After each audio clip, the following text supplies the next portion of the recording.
Hello friends, tech P S സിയുടെ പുതിയൊരു വീഡിയോയിലേക്ക് എല്ലാ ഉദ്യോഗാർത്ഥികൾക്കും സ്വാഗതം.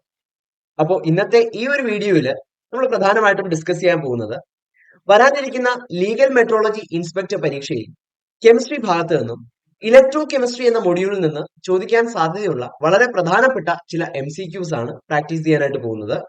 ഓക്കെ, അപ്പോൾ 3 മാർക്കിന്റെ വെയിറ്റേജ് സിലബസ് 3 മാർക്കിന്റെ വെയിറ്റേജ് ഉള്ള വളരെ പ്രധാനപ്പെട്ട ഒരു മൊഡ്യൂൾ തന്നെയാണ് ഇലക്ട്രോ കെമിസ്ട്രി. അപ്പോൾ നമുക്ക് നേരെ നമ്മുടെ വീഡിയോയിലേക്ക് കടക്കാം.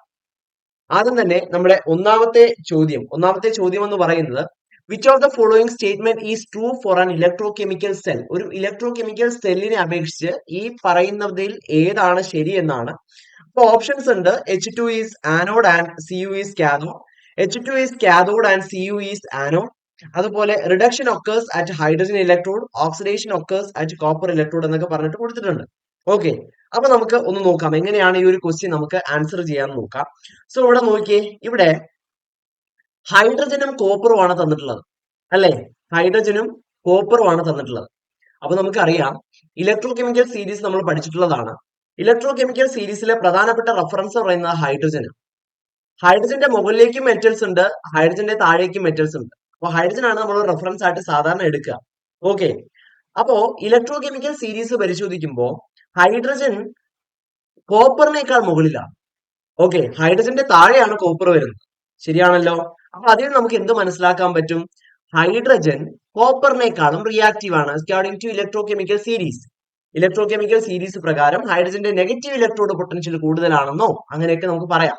ഓക്കെ, അപ്പോ ഇവിടെ കമ്പാരിറ്റീവ്ലി നമുക്ക് എളുപ്പത്തിൽ റിയാക്ടിവിറ്റി വെച്ച് പറയുന്നതാണ് ശരി, അല്ലെങ്കിൽ കുറച്ചും കൂടെ നമുക്ക് മനസ്സിലാക്കാനായിട്ട് എളുപ്പം. അപ്പൊ comparatively as compared to copper, hydrogen ആണ് ഇവിടെ മോർ റിയാക്റ്റീവ് അല്ലേ.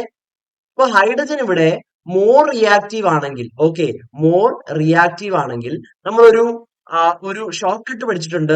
മോർ റിയാക്റ്റീവ് ആയിട്ടുള്ള അല്ലെങ്കിൽ ഇലക്ട്രോ കെമിക്കൽ സീരീസിൽ മുകളിൽ വരുന്ന ആളായിരിക്കും ആരായിട്ട് ആക്ട് ചെയ്യുന്നത്? ആനോഡായിട്ട് ആക്ട് ചെയ്യുന്നത്. കാരണം അവരാണ് ഏറ്റവും ആദ്യം എന്ത് ചെയ്യുക? അവരാണ് ഇലക്ട്രോൺസ് ആദ്യം കൊടുക്കുക. ഓക്കെ, അവരാണ് ഓക്സിഡേഷന് വിധേയമാകുക. ഓക്കെ, അതാണ് ആനോഡിന്റെ ഡെഫിനിഷൻ. ബൈ ഡെഫിനിഷൻ ആനോഡ് എന്ന് പറഞ്ഞാൽ അതാണ് electrode in which oxidation occurs. അതാണ് ആനോഡ് നമ്മൾ പഠിച്ചത്. അപ്പൊ ഇവിടെ റിയാക്ടിവിറ്റി കൂടിയ ആൾക്കാർക്ക് ആയിരിക്കും ആദ്യം ഓക്സിഡേഷൻ സംഭവിക്കുന്നത്. അവരായിരിക്കും ആദ്യം ഇലക്ട്രോണുകളെ ലോസ് ചെയ്യുന്നത് എന്ന് നമുക്ക് മനസ്സിലാക്കാം. ഓക്കെ, അപ്പൊ ഇവിടെ ഹൈഡ്രജൻ ഇലക്ട്രോണിനെ ലോസ് ചെയ്യാണ് ചെയ്യുന്നത്. ഹൈഡ്രജൻ ഓക്സിഡേഷൻ നടക്കുകയാണ്. So hydrogen act as anode. Okay, കോപ്പറിന് കമ്പാരിറ്റീവ്ലി ലെസ് റിയാക്റ്റീവ് ആയതുകൊണ്ട് തന്നെ കോപ്പറിന് സംഭവിക്കുന്ന റിഡക്ഷൻ ആണ്. ഇവർ ഇലക്ട്രോണുകളെ ഗെയിൻ ചെയ്യുകയാണ് ചെയ്യുന്നത്. ഇവർ ഇലക്ട്രോണുകളെ മേടിക്കും, ഇലക്ട്രോണുകളെ ഗെയിൻ ചെയ്യും. ഓക്കെ ആണല്ലോ. അപ്പൊ കോപ്പറിന് എന്താ സംഭവിക്കുന്നത്? റിഡക്ഷൻ. Okay, reduction. നമ്മൾ റെഡ് ക്യാറ്റ് എന്ന് പഠിച്ചിട്ടുണ്ട്, റിഡക്ഷൻ അറ്റ് കാഥോഡ് എന്ന്. ഓക്കെ, കാഥോഡിൽ സംഭവിക്കുന്നതാണ് റിഡക്ഷൻ. ക്ലിയർ ആണല്ലോ. അപ്പൊ ഇവിടുന്ന് ഒരു കാര്യം മനസ്സിലായി, ഇവിടെ ഹൈഡ്രജൻ ആണ് റിയാക്റ്റീവ് ആയിട്ടുള്ള ആള്. ആനോഡ് ആക്ട് ചെയ്യുന്നത് ഹൈഡ്രജൻ ആണ്. ഓക്കെ, കോപ്പർ ആണ് ലെസ് റിയാക്റ്റീവ് ആയിട്ടുള്ള. ആസ് കമ്പയർഡ് ടു ഹൈഡ്രജൻ കോപ്പറിന് റിയാക്ടിവിറ്റി കുറവാണ്. അപ്പോൾ കോപ്പർ ആണ് ഇവിടെ കാഥോഡ് ആയിട്ട് ആക്ട് ചെയ്യുന്നത്. കാഥോഡ് എന്ന് പറഞ്ഞാൽ ഒരു പോസിറ്റീവ് ഇലക്ട്രോഡ് ആണ്. ഓക്കെ, ഗാൽവാനിക് സെല്ലിൽ കാഥോഡ് പോസിറ്റീവ് ഇലക്ട്രോഡ് ആണ്. ഇലക്ട്രോളിറ്റിക് സെല്ലിൽ അത് തിരിഞ്ഞു വരും. ക്ലിയർ ആണല്ലോ. അപ്പൊ ഇത്രയും ബേസ് ചെയ്തിട്ട് നമുക്ക് ആപ്റ്റ് ആയിട്ടുള്ള ആൻസർ ആയിട്ട് വരുന്നത് ഓപ്ഷൻ എ ആണ്. H2 is anode and Cu is cathode ആണ് ശരിയായിട്ടുള്ള ഉത്തരം. ഓക്കെ, അപ്പൊ ഇത് ഗാൽവാനിക് സെല്ലിൽ നിന്നും ചോദിച്ച ഒരു ഭാഗമാണ്, ഒരു ക്വസ്റ്റ്യൻ ആണ്.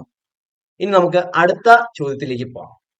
രണ്ടാമത്തെ ചോദ്യം എന്ന് പറയുന്നത് in electrolytic cell cathode acts as A or an. Okay, electrolytic cell എടുക്കുമ്പോൾ അതിൽ കാഥോഡ് എന്തായിട്ടാണ് ആക്ട് ചെയ്യുന്നത് എന്നാണ് രണ്ടാമത്തെ ക്വസ്റ്റ്യൻ. ഓക്കെ, അപ്പോ കാഥോഡിന്റെ പ്രത്യേകത, ഇതൊരു ഇലക്ട്രോലൈറ്റിക് സെല്ലാണ്. അപ്പൊ ഇലക്ട്രോലൈറ്റിക് സെൽ എന്ന് പറയുമ്പോൾ നമ്മൾ അങ്ങോട്ടേക്ക് എന്ത് ചെയ്യണം? ഇലക്ട്രിസിറ്റി കൊടുക്കണം.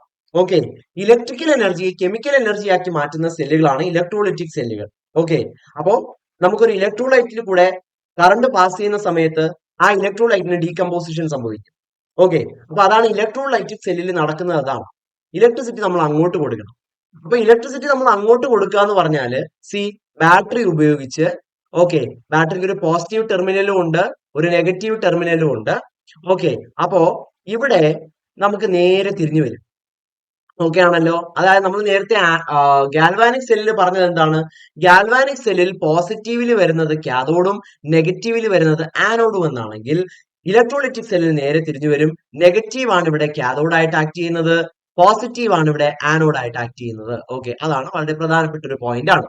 ക്ലിയർ ആണല്ലോ? നേരെ തിരിഞ്ഞു വരും. ഇനി നമുക്ക് ഇവിടെ പറയാനുള്ളത്, കാഥോഡിന് എന്താ സംഭവിക്കുന്നത്? റിഡക്ഷൻ ആണ് സംഭവിക്കുന്നത്. കാഥോഡ് അപ്പൊ എന്തായിട്ട് ആക്ട് ചെയ്യുന്നത്?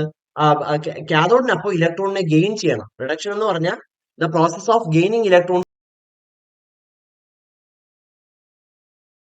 ആണ് റിഡക്ഷൻ. ഓക്കെ, അപ്പൊ കാഥോഡ് എന്ത് ചെയ്യണം? ഇലക്ട്രോൺസിനെ ഗെയിൻ ചെയ്യണം. അപ്പൊ ആ ഇലക്ട്രോൺസിനെ ഗെയിൻ ചെയ്യുമ്പോഴേ ആ ഇലക്ട്രോൺസ് കൊടുക്കുന്നത് ആരാ? ഇവിടെ ഈ നെഗറ്റീവ് ടെർമിനൽ എന്ന് പറഞ്ഞാൽ, അപ്പൊ ഇവിടെ ഇലക്ട്രോൺ റിച്ച് ആണ്. ഫോർ എക്സാമ്പിൾ, നമുക്ക് സോഡിയം ക്ലോറൈഡിന്റെ ഇലക്ട്രോളിസിസ് ഒരു എക്സാമ്പിൾ ആയിട്ട് എടുക്കാം. അപ്പൊ സോഡിയം ക്ലോറൈഡിന്റെ ഇലക്ട്രോളിസിസിൽ ഇതിലെല്ലാം നമ്മൾ സിലബസിൽ പഠിച്ചതാണ്. ഇതിനകത്ത് Na+ഉം Cl- അയോണുകളായിരിക്കും ഉണ്ടാവുക. ഓക്കെ, അപ്പൊ Na+ അയോൺസ് നേരെ എങ്ങോട്ടാ പോവുക? ഈ ഒരു കാഥോഡിലേക്കായിരിക്കും പോവുക. കാരണം പോസിറ്റീവ് ആയിട്ടുള്ള കാറ്റയോൺസ് ആണ് അവര്. അപ്പൊ പോസിറ്റീവ് ആയിട്ടുള്ള ആൾക്കാർ നെഗറ്റീവ് ചാർജിലേക്കായിരിക്കും അട്രാക്ട് ചെയ്യുന്നത്. സോ ഇവര് നേരെ കാഥോഡിലേക്ക് പോകും. അതുപോലെ നെഗറ്റീവ് ചാർജുള്ള Cl- നേരെ എങ്ങോട്ടേക്ക് വരും? ആനോഡിലേക്ക് വരും. അപ്പൊ ഇങ്ങനെയാണോ റിയാക്ഷൻ സംഭവിക്കുക? അപ്പൊ ഈ Na+ നേരെ ഇങ്ങോട്ട് ചെല്ലുകയാണ്. Na+ നേരെ ഇങ്ങോട്ട് ചെല്ലുന്നു. Na+ ഇങ്ങോട്ട് ചെല്ലുമ്പോഴത്തേക്ക് ഇത് അവിടെ നെഗറ്റീവ് ഇലക്ട്രോഡ് ആണ്, അല്ലെങ്കിൽ നെഗറ്റീവ് ടെർമിനലാണ്.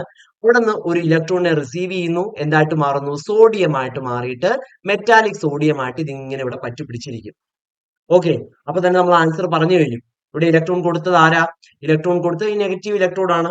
ഓക്കെ, അല്ലെങ്കിൽ ഇലക്ട്രോൺ കൊടുത്തത് കാഥോഡ് ആണ്. ഇലക്ട്രോൺ കൊടുക്കുന്ന ആൾക്കാരെയാണ് നമ്മൾ എന്തെന്ന് പറയുന്നത്? റെഡ്യൂസിങ് ഏജന്റ്സ് എന്ന് പറയുന്നത്. ഓക്കെ, സോ ഇവിടെ റെഡ്യൂസിങ് ഏജന്റ് ആയിട്ടാണ് ആക്ട് ചെയ്യുന്നത്? ഇലക്ട്രോലൈറ്റിക് സെല്ലില് കാഥോഡ് ആക്ട് ചെയ്യുന്നത് ഒരു റെഡ്യൂസിങ് ഏജന്റ് ആയിട്ടാണ്. വളരെ പ്രധാനപ്പെട്ട ക്വസ്റ്റ്യൻ ആണ്. അത് നമുക്ക് തിരിഞ്ഞു പോകാൻ സാധ്യതയുള്ള ഒരു ക്വസ്റ്റ്യനും കൂടെയാണ്. അപ്പൊ ഒരു ഇലക്ട്രോലൈറ്റിക് സെല്ലിൽ കാഥോഡ് ആക്ട് ചെയ്യുന്നത് ഒരു റെഡ്യൂസിങ് ഏജന്റ് ആയിട്ടാണ്. That is the answer. Okay, അപ്പൊ that is the answer to the second question. ഇനി നമുക്ക് മൂന്നാമത്തെ ചോദ്യത്തിലേക്ക് പോവാം.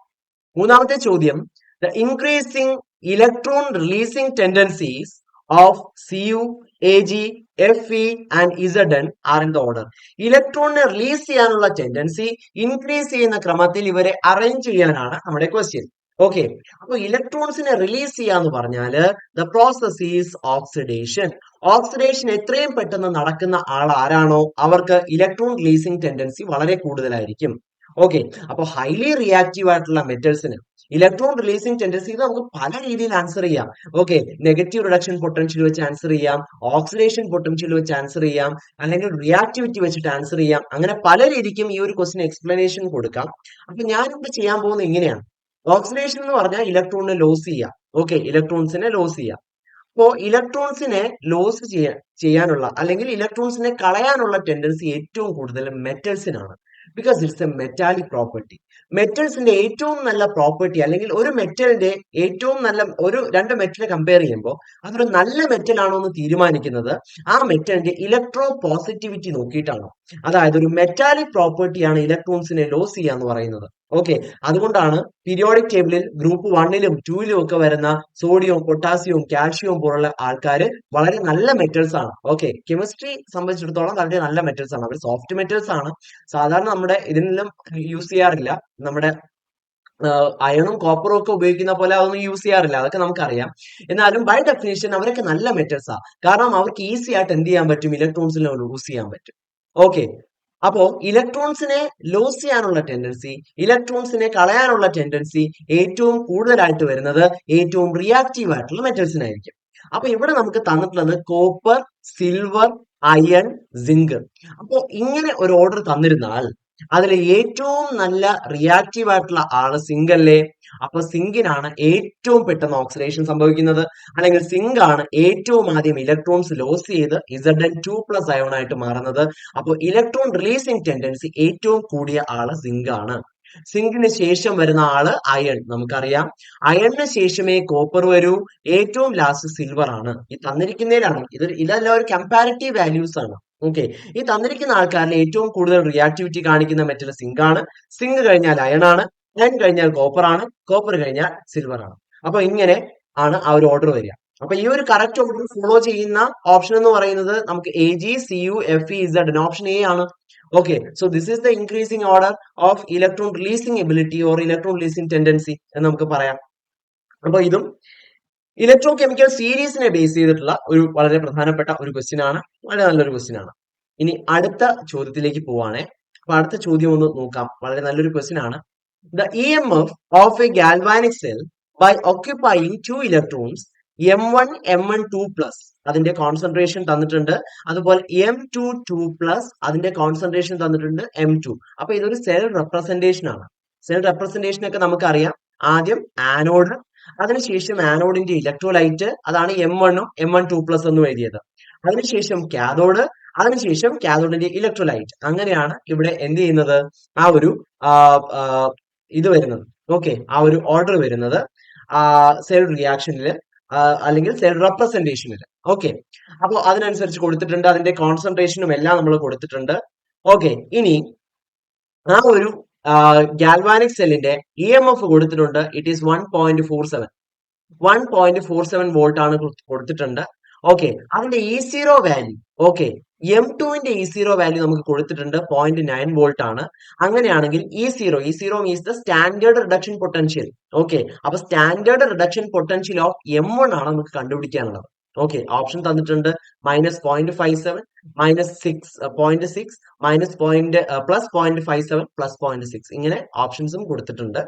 അപ്പൊ ഇത് നമുക്ക് എങ്ങനെയാണ് ചെയ്യേണ്ടതെന്ന് നോക്കാം. ഓക്കെ, അപ്പൊ ആദ്യം തന്നെ ഇതിന്റെ റെപ്രസെന്റേഷൻ നമുക്ക് നോക്കിയാലോ. അപ്പോ റെപ്രസെന്റേഷൻ എന്ന് പറയുന്നത് M1 ബാർ M1 2+, അതിന്റെ കോൺസെൻട്രേഷൻ കൊടുത്തിട്ടുണ്ട് 0.1 മോളാർ ആണ്. ഡബിൾ ബാർ M2 2+, അതിന്റെ കോൺസെൻട്രേഷൻ കൊടുത്തിട്ടുണ്ട് 0.01 മോളാർ ആണ്. അതിനുശേഷം M2. ഓക്കെ, ഇങ്ങനെയാണ് ആ സെൽ. അപ്പൊ ഇതാണ് ആ ഒരു സെൽ. ഇവിടെ ഒരു വാല്യൂ കൂടെ കൊടുത്തിട്ടുണ്ട്. ക്വസ്റ്റ്യനിൽ തന്നെ കൊടുത്തിട്ടുള്ള വാല്യൂ ആണ്, അതൊന്ന് നോട്ട് ചെയ്തുകൊള്ളുക. 2.303 RT/F. ഈ ഒരു വാല്യൂ 0.06 ആണെന്ന് ക്വസ്റ്റ്യനിൽ തന്നെ തന്നിട്ടുണ്ട്. ഓക്കെ, അപ്പൊ ക്വസ്റ്റ്യനിൽ തന്നെ തന്നിട്ടുള്ള ഒരു പോയിന്റ് ആണ് 2.303 RT/F ഈക്വൽ ടു 0.06 ആണെന്ന്. അതൊന്ന് ഓർത്ത് വെച്ചിരിക്കാൻ നമുക്ക് ആവശ്യം വരും. ഓക്കെ, അപ്പൊ മെറ്റലിൽ തന്നിട്ടുണ്ട്, അതിന്റെ കോൺസെൻട്രേഷനും എല്ലാം തന്നിട്ടുണ്ട്. അപ്പൊ ഇത് തന്നിരിക്കുമ്പോൾ ബ്രാക്കറ്റിൽ ഈ വാല്യൂ കൂടെ തന്നിരിക്കുമ്പോൾ നമുക്ക് ഒരു കാര്യം ക്ലിയർ ആണ്. So we have to use Nernst equation. നമുക്ക് നേൺസ്റ്റ് ഇക്വേഷൻ ഉപയോഗിക്കേണ്ടി വരും. ഓക്കെ, അപ്പൊ നേൺസ്റ്റ് ഇക്വേഷൻ എന്താണ്? നേൺസ്റ്റ് ഇക്വേഷൻ എന്ന് പറയുന്നത് E cell is equal to E0 cell minus 2.303 RT/NF log concentration of M1 2+ divided by M2 2+. Anode by cathode ആണ് നമ്മൾ എടുക്കുന്നത്. അപ്പൊ ഇതാണ് നമ്മുടെ ഇക്വേഷൻ. നേൺസ്റ്റ് ഇക്വേഷൻ ഇതാണ്. ഓക്കെ, അപ്പോ ഇവിടെ നമുക്ക് ഈ സെല്ല് തന്നിട്ടുണ്ട്. അപ്പോ E0 സെല്ല് ഒരു വാല്യൂ നമുക്ക് അറിയാം. അത് വെച്ചിട്ട് നമുക്ക് മറ്റേത് കണ്ടുപിടിക്കുകയാണ് ചെയ്യാൻ. ഓക്കെ, അപ്പൊ ഇവിടെ ഇനി ഒരു കാര്യം കൂടെ നോക്കാം. അപ്പൊ ഇതിൽ 2.303 RT/F തന്നിട്ടുണ്ട്. പക്ഷെ ഇവിടെ 2.303 RT/NF എന്നാണ്. Where N is the number of electrons transferred. അത് നമുക്കറിയാം. Okay, number of electrons transferred, transfer ചെയ്ത ഇലക്ട്രോണുകളുടെ എണ്ണമാണ് N. അപ്പൊ ഇത്രയും വെച്ചിട്ട് നോക്കുമ്പോൾ ഈ ഒരു ഇക്വേഷൻ നമുക്ക് എങ്ങനെ എഴുതാം? ഈ ഒരു equation E cell is equal to E0 cell minus 2.303 RT/F. അത് നമുക്ക് എത്രയെന്ന് എഴുതാം? 0.06 ഡിവൈഡഡ് ബൈ 2. ഈ 2 എവിടെന്നാ വന്നേ? N ആണ്. ബിക്കോസ് ഇവിടെ N എങ്ങനെ കിട്ടി? 2 ആണെന്ന്. അതായത് ഇവിടെ M1 M1 2+ ആയിട്ടാണ് മാറുന്നത്. അതായത് ആനോഡ് എന്താ നടക്കുന്നത്? ആനോഡ് എന്ന് പറയുന്ന മെറ്റൽ M1 ആണ്. ആ M1 എന്ന് പറയുന്ന മെറ്റൽ ആനോഡിന്റെ റിയാക്ഷൻ ഇതാണ്. ഓക്കെ, M1 എന്തായിട്ട് മാറുന്നു? 2 ഇലക്ട്രോൺസിനെ ലോസ് ചെയ്തിട്ട് M1 2+ ആയിട്ട് മാറുന്നു. ഈ റിയാക്ഷൻ ആണ് ആനോഡിൽ നടക്കുന്ന റിയാക്ഷൻ. ഇനി കാഥോഡിൽ നടക്കുന്ന റിയാക്ഷൻ എന്താണ്? അത് M2 2+ എന്ന് പറയുന്ന സൊല്യൂഷനിലെ അയോൺ ഈ 2 ഇലക്ട്രോണുകളെ ഗെയിൻ ചെയ്തിട്ട് M2 എന്ന് പറയുന്ന മെറ്റൽ ആയിട്ട് മാറുന്നു. ഇതാണ് കാഥോഡിൽ നടക്കുന്ന റിയാക്ഷൻ. ഓക്കെ, അപ്പൊ ഇതിന്റെ ഓവറോൾ റിയാക്ഷൻ എന്ന് പറയുമ്പോൾ ആ ഇലക്ട്രോണുകൾ നമുക്ക് ക്യാൻസൽ ചെയ്ത് കളയാം. M1 plus M2 2+ gives M2 plus M1 2+ എന്ന് നമുക്ക് ഓവറോൾ റിയാക്ഷനും കിട്ടും. അതായത് ഇവിടെ ട്രാൻസ്ഫർ ചെയ്ത ഇലക്ട്രോണുകളുടെ എണ്ണം 2 ആണ്. അതുകൊണ്ടാണ് ഇവിടെ എന്തെന്ന് വന്നത്? ഇത് രണ്ട് N ഈക്വൽ ടു 2 എന്ന് കിട്ടിയത്. ആ നമ്പർ ഓഫ് ഇലക്ട്രോൺസ് 2 എന്ന് കിട്ടിയത്. ഓക്കെ, അപ്പോ ഇത്രയും കാര്യങ്ങളായിട്ടുണ്ട്. ഇനി ലോഗ്, ഇനി നമുക്ക് കോൺസെൻട്രേഷൻ എഴുതാം. കോൺസെൻട്രേഷൻ എഴുതുമ്പോഴത്തേക്ക് ആദ്യം M1ന്റെ കോൺസെൻട്രേഷൻ അത് 0.1 ആണെന്ന് തന്നിട്ടുണ്ട്. സോ ലോഗ് 0.1 ഡിവൈഡഡ് ബൈ താഴെ ലോഗ് 0.01 എന്ന് തന്നിട്ടുണ്ട്. ഓക്കെ, അപ്പോ കോൺസെൻട്രേഷൻ വാല്യൂസ് ആയി. അപ്പോ ഈ സെൽ, നമുക്ക് ഈ സെല്ലിന്റെ EMF ആണ് ഇവിടെ തന്നിരിക്കുന്നത്. It is 1.47 volt. അപ്പൊ അത് ഞാൻ ഇവിടെ എഴുതാം. 1.47 is equal to E0 cell that we have to calculate. So E0 cell minus 2. ഇവിടെ എന്തെന്ന് വരും?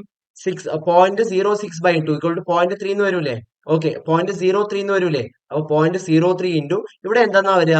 ലോഗ് 1/10. ഓക്കെ, അപ്പോ ലോഗ് 1/10 എന്ന് പറയുമ്പോ സോറി, ലോഗ് 1/0.01. അപ്പൊ ലോഗ് 1/0 എന്ന് പറയുമ്പോൾ ഇറ്റ് ഈസ് ലോഗ് 10. ലോഗ് 10 എന്ന് പറയുമ്പോഴത്തേക്ക് ലോഗ് 10ന്റെ വാല്യൂ 1 ആ. Okay, log 10 is equal to 1. അപ്പൊ ഇതിന്റെ വാല്യൂ എന്തെന്ന് വരും? 1.47 equal to E0 cell minus 0.03 എന്ന് വരും. ഇത് അപ്പുറത്തോട്ട് പോകുമ്പോ E0 cell is equal to 1.47 plus 0.03 എന്ന് വരും. ഓക്കെ, അപ്പോ ഈക്വൽ ടു 1.5 വോൾട്ട് എന്ന് കിട്ടും. E0 cell is equal to 1.5 volt എന്ന് കിട്ടും.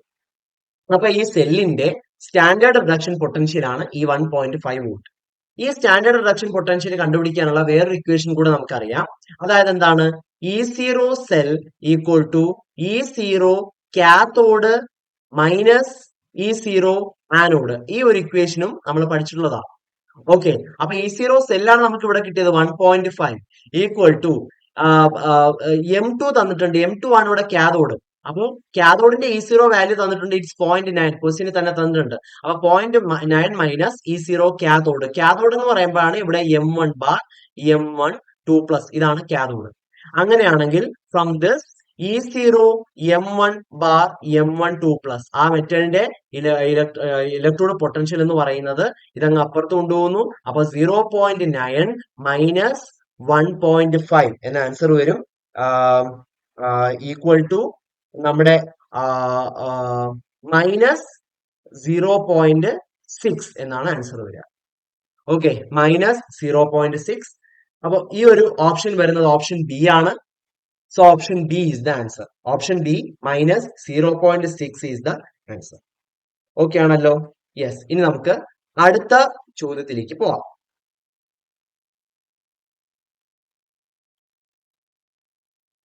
അപ്പൊ അത് വളരെ വളരെ ഇമ്പോർട്ടന്റ് ആയിട്ടുള്ള വളരെ നല്ലൊരു ക്വസ്റ്റ്യൻ ആണ്.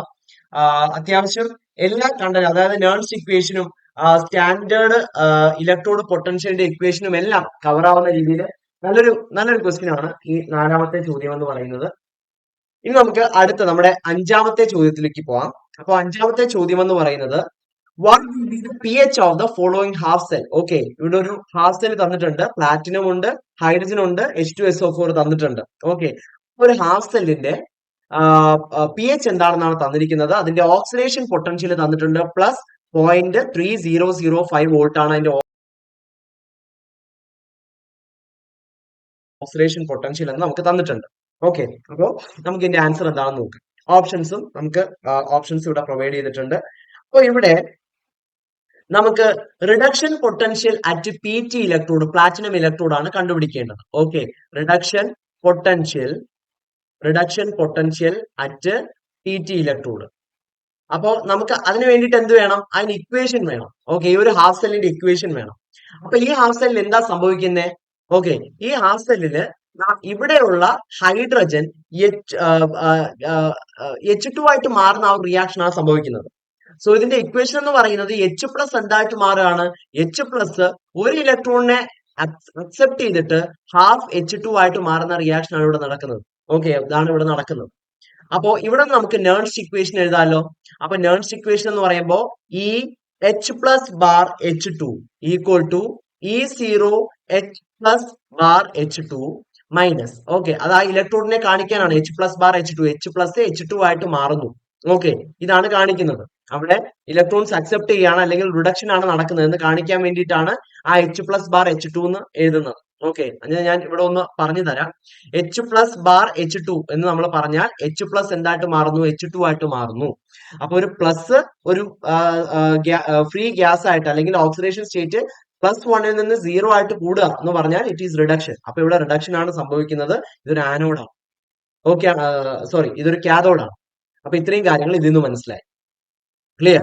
അപ്പോ E0 H+ bar H2 minus ഇനി നേൺസ് equation 2.203 RT/NF log concentration of anode by cathode എന്നാണ് നമ്മൾ പഠിച്ചിട്ടുള്ളത്. അപ്പോ ഈ 2.303 RT/NF അതില് ആറിന്റെയും ടിയുടെയും എല്ലാം വാല്യൂസ് നമ്മൾ അപ്ലൈ ചെയ്യുന്ന സമയത്ത് എന്റെ വാല്യൂ നമ്മൾ കൊടുക്കരുത്. ആർ ടി തുടങ്ങിയ ഇതിന്റെ വാല്യൂസ് ഒക്കെ നമ്മൾ കൊടുക്കുന്ന സമയത്ത് എഫ് എന്ന് പറഞ്ഞാൽ ഫാരഡേസ് കോൺസ്റ്റന്റ് ആണ്. It is 96500. അതാണ് അതിന്റെ വാല്യൂ. അപ്പൊ ഈ കോൺസ്റ്റന്റുകളെല്ലാം കൊടുക്കുന്ന സമയത്ത് നമുക്ക് എന്തെന്ന് കിട്ടും? ആ ഒരു equation 0.059 divided by n log concentration of 1/H+. Okay എന്നെടുക്കാം. കാരണം ഇവിടെ ഫ്രീ ഗ്യാസ് ആണ് ഹൈഡ്രജൻ. ഇതൊരു ഹാഫ് സെൽ അല്ലേ? അപ്പൊ 1/H+ എന്നതിന്റെ കോൺസെൻട്രേഷൻ എടുക്കാം. ഇതാണ് ഒരു ഹാഫ് സെല്ലിന്റെ നേൺസ് ഇക്വേഷൻ എന്ന് പറയുന്നത്. ഓക്കെ, ഇനി നമുക്ക് വാല്യൂസ് അപ്ലൈ ചെയ്യുന്ന സമയത്ത് ഇവിടെ ഓക്സിഡേഷൻ പൊട്ടൻഷ്യൽ നമുക്ക് തന്നിട്ടുണ്ട് +0.3005. ഇത് ഓക്സിഡേഷൻ പൊട്ടൻഷ്യൽ ആണ്. അപ്പൊ റിഡക്ഷൻ പൊട്ടൻഷ്യൽ എത്രയായിരിക്കും? ഈ പ്ലസ് മാറിയിട്ട് ഒരു മൈനസ് വരും, അത്രേ ഉള്ളൂ. ഓക്കെ, അപ്പൊ reduction potential is equal to -0.3005 is equal to ഇവിടെ എന്തെന്ന് വരും? E0H+/H2. അതായത് ഹൈഡ്രജൻ ഇലക്ട്രോഡിന്റെ സ്റ്റാൻഡേർഡ് ഇലക്ട്രോഡ് പൊട്ടൻഷ്യൽ അത് എത്രയാണ് നമ്മൾ പഠിച്ചിട്ടുണ്ട്. ഹൈഡ്രജൻ ഇലക്ട്രോഡ് ഒരു റഫറൻസ് ഇലക്ട്രോഡ് ആണ്. അപ്പൊ ഈ ഒരു ഹാഫ് സെല്ല് കാണിക്കുന്ന ഒരു റഫറൻസ് ഇലക്ട്രോഡിനെയാണ്. അപ്പൊ ഒരു റഫറൻസ് ഇലക്ട്രോഡിന്റെ ഇലക്ട്രോഡ് പൊട്ടൻഷ്യൽ നമ്മൾ കണ്ടിട്ടുണ്ട്, അത് 0 ആണ് അല്ലെ? അപ്പൊ 0 മൈനസ് 0.059 എന്നിന്റെ വാല്യൂ ഇവിടെ ഒരു ഇലക്ട്രോൺ ആണ് ട്രാൻസ്ഫർ ചെയ്തത്, അവിടെ എന്നിന്റെ വാല്യൂ 1 ആണ്, ഡിവൈഡഡ് ബൈ 1 ഇൻറ്റു ഈ ലോഗ് 1 കോൺസെൻട്രേഷൻ ഓഫ് H+ നമുക്ക് നെഗറ്റീവ് ലോഗ് H+ എന്ന് എഴുതാം. ഓക്കെ, അത് എങ്ങനെ എഴുതാന്ന് വെച്ചിട്ടുണ്ടെങ്കിൽ നമുക്ക് ലോഗ് എ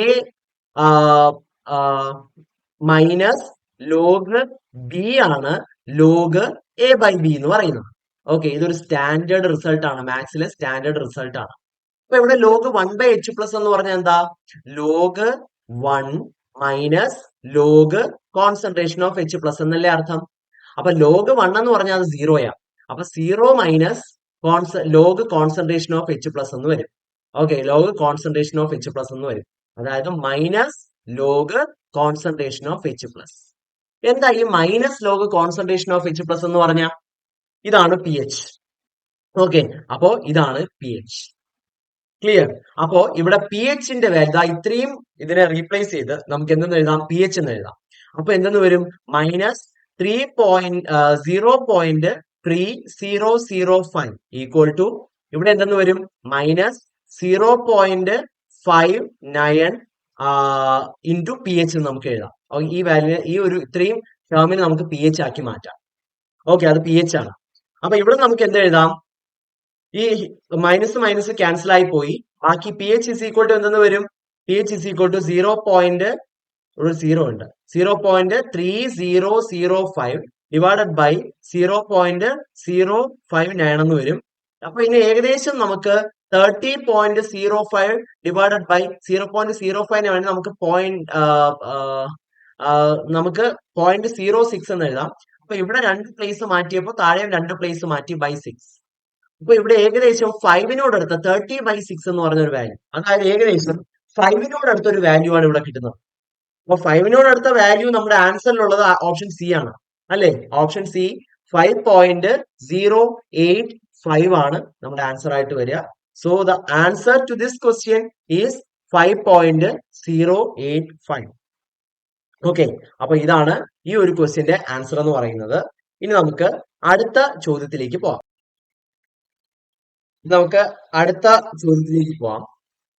അപ്പോ അടുത്ത ചോദ്യം എന്ന് പറയുന്നത് the potential of A hydrogen electrode at pH 10. pH 10 hydrogen ഇലക്ട്രോണിന്റെ പൊട്ടൻഷ്യൽ എന്തായിരിക്കുമെന്നാണ് ചോദ്യം. വളരെ ഈസിയാണ്, നമുക്ക് ഇക്വേഷൻ അറിയാലോ. ഇക്വേഷൻ എന്ന് പറഞ്ഞാൽ H+ എന്താണ്?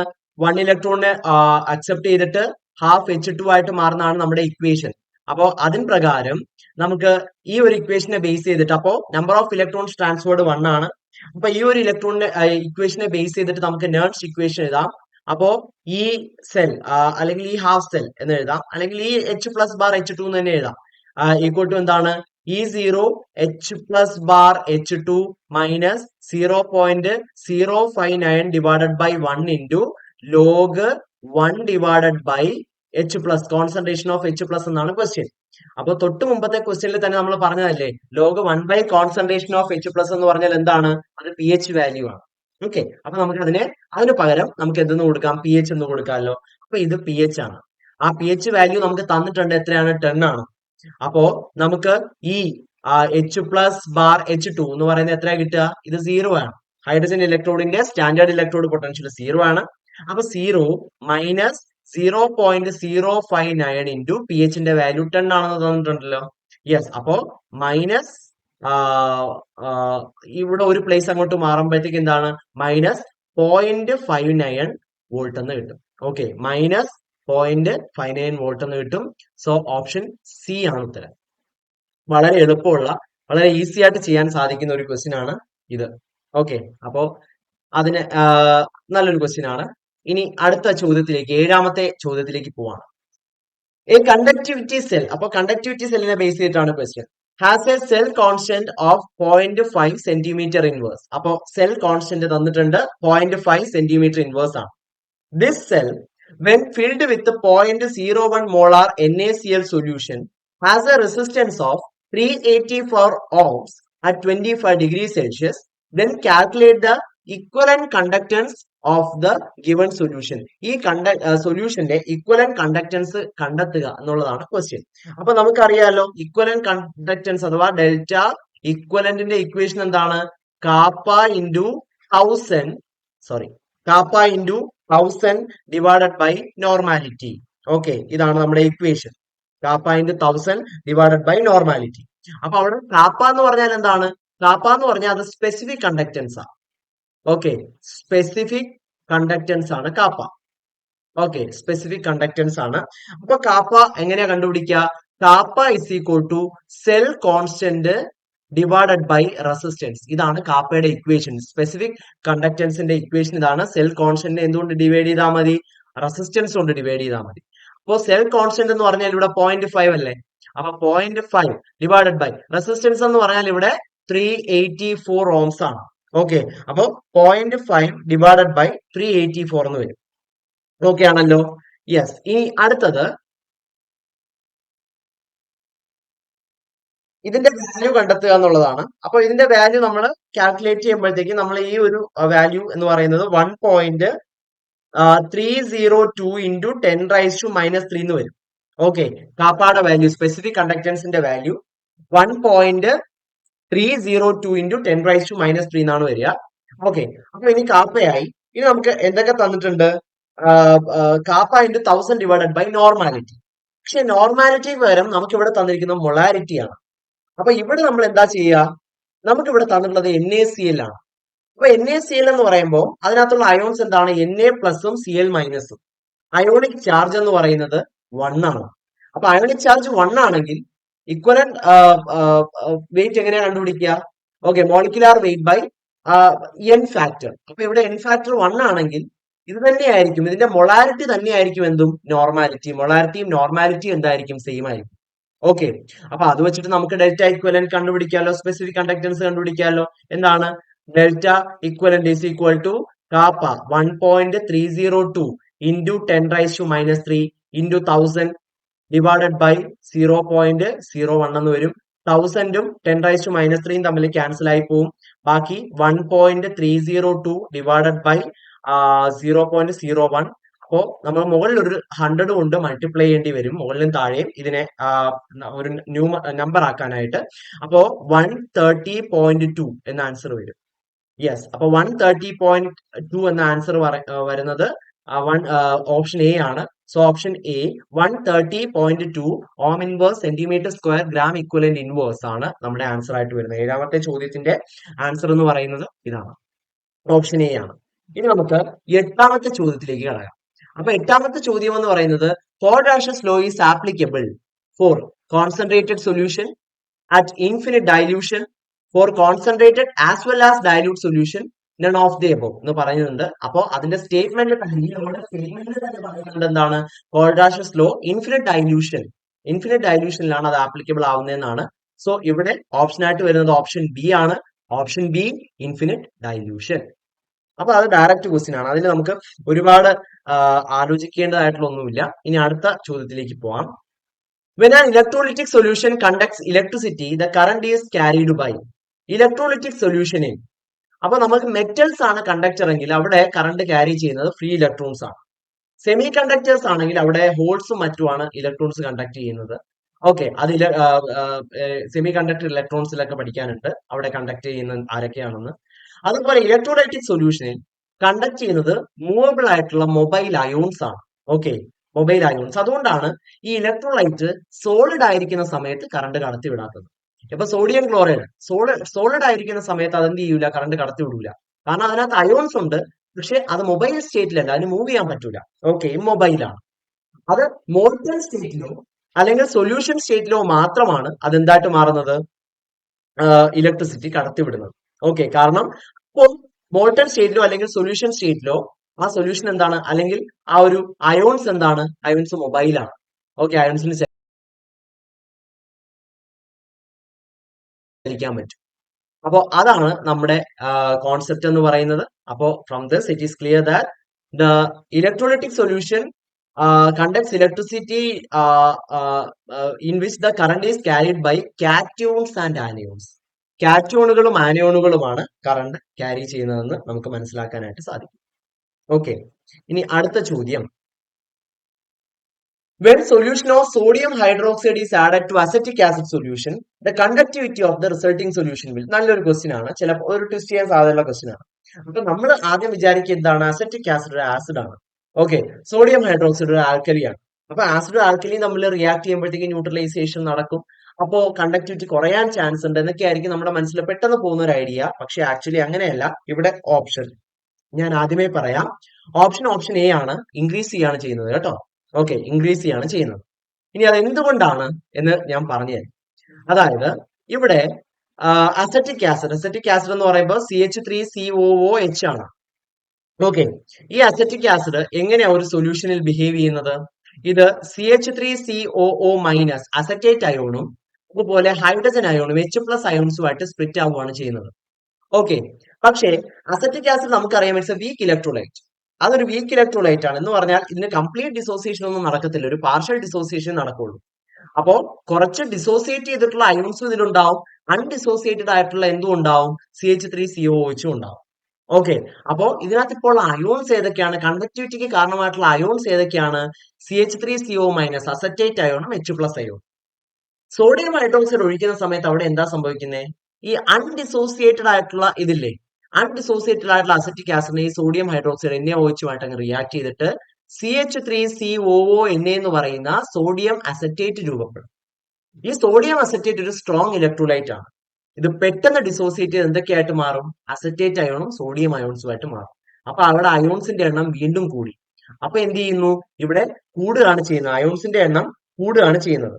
ഓക്കെ, അങ്ങനെ കൂടി കൂടി കൂടി അതൊരു ഇക്വലന്റ് പോയിന്റ് എത്തിക്കഴിഞ്ഞാൽ, ഇക്വലന്റ് പോയിന്റ് എത്തിയതിനു ശേഷവും വീണ്ടും നമ്മൾ സോഡിയം ഹൈഡ്രോക്സൈഡ് ആഡ് ചെയ്യുകയാണെങ്കിൽ അതിന്റെ കണ്ടക്ടിവിറ്റിക്ക് ഒരു റാപ്പിഡ് ഇൻക്രീസ് വീണ്ടും സംഭവിക്കും. പെട്ടെന്ന് അതിന്റെ കണ്ടക്ടിവിറ്റി വീണ്ടും കൂടും. കാരണം എന്താണ്? ഇപ്പോ ഇക്വലന്റ് പോയിന്റ് എത്തിക്കഴിഞ്ഞപ്പോ എന്തായി? അവിടെ ഇക്വലന്റ് ആയി, അവിടെ ആ ഒരു ന്യൂട്രലൈസേഷൻ പൂർണ്ണമായി. ഓക്കെ, എന്നിരുന്നാൽ പോലും വീണ്ടും നമ്മൾ സോഡിയം ഹൈഡ്രോക്സൈഡ് ആഡ് ചെയ്യുന്ന സമയത്ത് ഈ സോഡിയം ഹൈഡ്രോക്സൈഡ് എങ്ങനെയാണ് ഡിസോസിയേറ്റ് ചെയ്യുന്നത്? അക്വസ് സൊല്യൂഷനിൽ Na+ഉം OH-. അല്ലെങ്കിൽ OH- എന്നൊക്കെ പറഞ്ഞാൽ നല്ല ചാർജ് കാരിയേഴ്സ് ആണ്, നല്ല കണ്ടക്റ്റീവ് ആണ്. അപ്പോൾ ഈ അയോണുകളുടെ എണ്ണം എന്ത് ചെയ്യും? ഇക്വലന്റ് പോയിന്റിന് ശേഷം വീണ്ടും നമ്മൾ അഡീഷൻ ചെയ്ത് കഴിഞ്ഞാൽ വീണ്ടും എന്ത് ചെയ്യും? ഇതിന്റെ എണ്ണം കൂടുകയാണ് ചെയ്യുന്നത്. അപ്പോൾ കണ്ടക്ടിവിറ്റിയിൽ ഒരു റാപ്പിഡ് ഇൻക്രീസ് വരും. സോ എങ്ങനെയൊക്കെ നമ്മൾ ആൻസർ എടുത്താലും ഇവിടെ കണ്ടക്ടിവിറ്റി എന്ത് ചെയ്യാണ് ചെയ്യുന്നത്? കൂടുകയാണ് ചെയ്യുന്നത്. ഇക്വലന്റ് പോയിന്റ് വരെ കണ്ടക്ടിവിറ്റി കൂടും, അതിനുശേഷം ഒരു റാപ്പിഡ് ഇൻക്രീസ് അതിന്റെ കണ്ടക്ടിവിറ്റിയിൽ വരികയും ചെയ്യും. ഓക്കെ, അപ്പോ അതാണ് നമ്മുടെ ആൻസർ ആയിട്ട് വരുന്നത്. So the answer is option A, increases. ഇനി അടുത്ത ചോദ്യത്തിലേക്ക് പോവാം. അടുത്ത ചോദ്യം വളരെ നല്ലൊരു ക്വസ്റ്റ്യൻ ആണ്. During the electrolysis of molten sodium chloride, the time required to produce 0.10 mole of chlorine gas using a current of 3 ampere is. Okay, അപ്പോ നമുക്കിവിടെ ടൈം ആണ് കണ്ടുപിടിക്കേണ്ടത്. എന്തൊക്കെ തന്നിട്ടുണ്ട്? എത്ര മോൾ ക്ലോറിൻ ഗ്യാസ് ഉണ്ടാവുന്നത് തന്നിട്ടുണ്ട്. സോഡിയം ക്ലോറൈഡിന്റെ ഇലക്ട്രോലൈസിസ് ആണ്. ഓക്കെ, 3 ആംപിയർ കറണ്ട് ആണ് അവിടെ ഉപയോഗിച്ചിരിക്കുന്നതെന്നും നമുക്ക് തന്നിട്ടുണ്ട്. അപ്പോ എങ്ങനെയാണ് ഇതിന്റെ ആൻസർ നമുക്ക് ചെയ്തെടുക്കാൻ പറ്റുക നമുക്കൊന്ന് നോക്കാം. ഓക്കെ, അപ്പൊ നമുക്ക് ഇവിടെ ആ ഒരു ഇലക്ട്രോളിസിന്റെ ഇക്വേഷൻ എന്ന് പറയുന്നത് 2Na plus 2Cl minus gives 2Na plus Cl2 gas. ഇതാണ് അതിന്റെ ഇക്വേഷൻ. അതായത് സോഡിയം ക്ലോറൈഡിനെ ഇലക്ട്രോളിസ് ചെയ്യുമ്പോൾ സോഡിയവും കിട്ടും, ക്ലോറിൻ ഗ്യാസും കിട്ടും. ഓക്കെ, ഇതൊക്കെ എവിടെയാണ് കിട്ടുന്നതെന്ന് പറഞ്ഞിരിക്കുക. ആനോഡിലാണ് ക്ലോറിൻ ഗ്യാസ് കിട്ടുന്നത്, കാഥോഡിലാണ് സോഡിയം മെറ്റൽ ആയിട്ട് മെറ്റാലിക് സോഡിയം തന്നെയാണ് കിട്ടുന്നത്, സോഡിയം മെറ്റൽ നമുക്ക് കിട്ടുന്നത്. ഓക്കെ ആണല്ലോ. അപ്പൊ നമ്മൾ യൂസ് ചെയ്യുന്നത് ഫാരഡേസ് ലോ ഓഫ് ഇലക്ട്രോളിസിസ് ആണ്. അപ്പൊ ഫാരഡേസ് ലോ ഓഫ് ഇലക്ട്രോളിസിസ് പറയുന്നത് weight of the substance deposit, അതായത് W ഇസ് ഈക്വൽ ടു എന്താണ്, ZIT എന്നാണ്. ഓക്കെ, അവിടെ Z എന്ന് പറഞ്ഞാൽ അതിന്റെ എത്ര ഇക്വലന്റ് ആണ് അവിടെ ഡെപ്പോസിറ്റ് ചെയ്തതെന്നാണ്. I എന്ന് പറഞ്ഞാൽ കറണ്ട്, T എന്ന് പറഞ്ഞാൽ ടൈം. അപ്പൊ നമുക്ക് കണ്ടുപിടിക്കേണ്ട ടൈം ആണ്. ഓക്കെ, അപ്പൊ Z ഈസ് ഈക്വൽ ടു എന്താ, Z is equal to E by Faraday's constant, അതായത് 96500 ഇൻറ്റു I 3 ആംപിയർ ആണ്. ഓക്കെ, ഇൻറ്റു ടൈം ആണ്. ഇനി വെയിറ്റ് എന്ന് പറഞ്ഞാൽ എന്താണ്, വെയിറ്റ് എന്ന് പറഞ്ഞാൽ അത് നമ്പർ ഓഫ് മോൾസിനെ എന്നിനെ എന്ത് ചെയ്താൽ മതി വെയിറ്റ് ആക്കാനായിട്ട്, അല്ലെങ്കിൽ ഞാൻ അത് കംപ്ലീറ്റ് ആയിട്ട് എഴുതാം, number of moles into molar mass, അല്ലെങ്കിൽ മോളിക്യുലാർ മാസ് എന്ന് നമുക്ക് എഴുതാം. Okay, molecular mass. അപ്പൊ നമ്പർ ഓഫ് മോൾസ് എന്ന് പറയുന്നത് ഇവിടെ എന്താണ്, 0.1 മോൾ ആണ്. ഇനി മോളിക്യുലാർ മാസ്, ഇവിടെ ക്ലോറിൻ ഗ്യാസിന്റെ കാര്യമല്ലേ നമ്മൾ പറയുന്നത്. അപ്പൊ ക്ലോറിന്റെ അറ്റോമിക് മാസ് എന്ന് പറഞ്ഞാൽ ഇറ്റ് ഈസ് 35.5. അപ്പൊ ക്ലോറിന്റെ മോളിക്യുലാർ മാസ് എത്ര വരും, 35.5 ഇൻറ്റു 2 എന്തെന്ന് വരും, 71 എന്ന് വരും. അപ്പൊ 0.1 ഇൻറ്റു 71 എന്ന് വരും. ഓക്കെ, അപ്പൊ 0.1 ഇൻറ്റു 71 ഈക്വൽ ടു എന്തെന്ന് വരും, അതിന്റെ ഇക്വലന്റ് മാസ് എത്രയെന്നാണ്. അപ്പൊ ക്ലോറിൻ Cl2 ആണ്, അതിന്റെ ഇക്വലന്റ് മാസ് കണ്ടുപിടിക്കാൻ പറഞ്ഞാൽ 71/2, അതായത് എന്താണ് 35.5 തന്നെയാണ് അതിന്റെ ഇക്വലന്റ് മാസ്. അപ്പൊ ഇവിടെ നിന്ന് എന്തൊക്കെ കിട്ടി, 7.1 equal to 35.5 divided by 96500 into 3 into T. So from this T എങ്ങനെ കണ്ടുപിടിക്കാം, T is equal to 7.1 into 96500 divided by താഴെ 35.5 എന്ന് വരും. അപ്പൊ ഇത് നമ്മൾ ആൻസർ ചെയ്തെടുക്കുക. അപ്പൊ ഇത് നമ്മൾ ചെയ്തെടുക്കുമ്പോൾ നമ്മുടെ ഏകദേശം ഉത്തരം 6433.33 എന്നായിരിക്കും വരിക. ഇത്രയും സെക്കൻഡ്സ് ആണ്, കാരണം നമ്മൾ എല്ലാം SI യൂണിറ്റിലിട്ടാണ് ചെയ്തത്. അപ്പൊ നമുക്ക് ഇതിന്റെ ആൻസർ എന്തെന്ന് വരും, സെക്കൻഡ്സിലാണ് വരുന്നത്. ഇത്രയും സെക്കൻഡ്സ് എന്നാണ് വരുന്നത്. അപ്പൊ ഈ സെക്കൻഡ്സിനെ മിനിറ്റ് ആക്കാനായിട്ട് നമ്മൾ എന്ത് ചെയ്യണം, T is equal to 643.33 divided by 60 കൊണ്ടുകൂടെ ഡിവൈഡ് ചെയ്താൽ മതി. അപ്പൊ ഏകദേശം നമുക്കിത് ആൻസർ ആയിട്ട് വരുന്നത് ഒരു 107.22 മിനിറ്റ്സ് എന്നാണ്. അപ്പൊ ഇതുമായിട്ട് ഏകദേശം അടുത്ത ഒരു ഉത്തരം എന്ന് പറയുന്നത് 110 ഇവിടെ തന്നിട്ടുണ്ട്. അപ്പൊ ഏകദേശം 110 മിനിറ്റ് എടുക്കും ഈ ഒരു ചേഞ്ച് നടക്കാനായിട്ട്. സോ ഓപ്ഷൻ ബി 110 ആണ് ഇവിടുത്തെ ഉത്തരം. അപ്പൊ ഈ ഒരു രീതിയിലാണ് ഈ ഒരു കണക്ക് ചെയ്തു വരേണ്ടത്. ഈ ഒരു രീതിയിലാണ് ഇതിന്റെ ആൻസർ കണ്ടുപിടിക്കേണ്ടത്. നമ്മളിവിടെ ഫാരഡേസ് ലോ ഓഫ് ഇലക്ട്രോളിസിസ് വെച്ചിട്ടാണ് ഈ ഒരു ക്വസ്റ്റിന്റെ ആൻസർ ഇവിടെ ചെയ്യുന്നത്. ഓക്കെ ആണല്ലോ. ഇനി അടുത്ത ചോദ്യത്തിലേക്ക് പോവാം. അടുത്ത ചോദ്യം എന്ന് പറയുന്നത് in hydrogen oxygen fuel cell the reaction occurring at cathode. കാഥോഡിൽ നടക്കുന്ന റിയാക്ഷൻ എന്തെന്നാണ്. അപ്പൊ കാഥോഡിൽ നടക്കുന്ന റിയാക്ഷൻ ഡയറക്റ്റ് ക്വസ്റ്റ്യൻ ആണ്. ഓപ്ഷൻ എ ആണ്.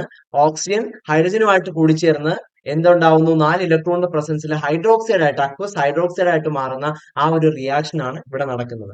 അപ്പൊ ആ റിയാക്ഷൻ ഒന്നും കൂടെ നമ്മൾ സ്പെസിഫൈ ചെയ്യുകയാണെങ്കിൽ ആനോഡിൽ നടക്കുന്ന റിയാക്ഷൻ ഇതാണ്, 2H2 plus 4OH minus gives 4H2O plus 4 electron. ഇതാണ് ആനോഡിൽ നടക്കുന്ന റിയാക്ഷൻ.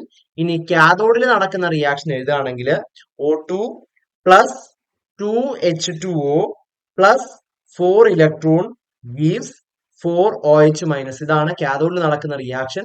അപ്പൊ അതാണ് നമ്മൾ ആൻസർ. അപ്പൊ ഇത് കൂട്ടുമ്പോഴത്തേക്ക് നമ്മുടെ ഓവറോൾ റിയാക്ഷൻ ആയി. അപ്പൊ 4OH മൈനസ് രണ്ട് വശത്തും ക്യാൻസൽ ആയി. ഇത് ക്യാൻസൽ ആയിട്ട് ഇവിടെ ഒരു 2 എന്ന് വന്നു. 4 ഇലക്ട്രോൺസും ക്യാൻസൽ ആയി. So 2H2 plus O2 gives 2H2O. ഇതാണ് ഹൈഡ്രജൻ ഓക്സിജൻ ഫ്യൂവൽ സെല്ലിന്റെ ഓവറോൾ റിയാക്ഷൻ ആയിട്ട് നമുക്ക് വരിക. അപ്പൊ ഇവിടെ നമുക്ക് ഈ ക്വസ്റ്റിന്റെ ഉത്തരം എന്താണ്, O2 plus 2H2O plus 4 electron gives 4OH minus. ഇതാണ് നമ്മുടെ ആൻസർ ആയിട്ട് വരുന്നത്. അപ്പോ ഇലക്ട്രോ കെമിസ്ട്രിയിലെ വളരെ പ്രധാനപ്പെട്ട ചില ക്വസ്റ്റ്യൻസ് ആണ് നമ്മൾ ഡിസ്കസ് ചെയ്തത്. എല്ലാ ഏരിയയും കവർ ചെയ്യുന്ന രീതിയിലാണ് നമ്മൾ ഈ ക്വസ്റ്റ്യൻസ് ചൂസ് ചെയ്തിട്ടുമുള്ളത്. അപ്പോ എല്ലാവരും നന്നായിട്ട് പ്രിപ്പയർ ചെയ്യുക. ഈ ഒരു പരീക്ഷയ്ക്ക് തയ്യാറെടുക്കുന്ന ഉദ്യോഗാർത്ഥികൾക്കെല്ലാം ടെക് PhD യുടെ വിജയാശംസകളും അറിയിക്കുകയാണ്. Thank you so much.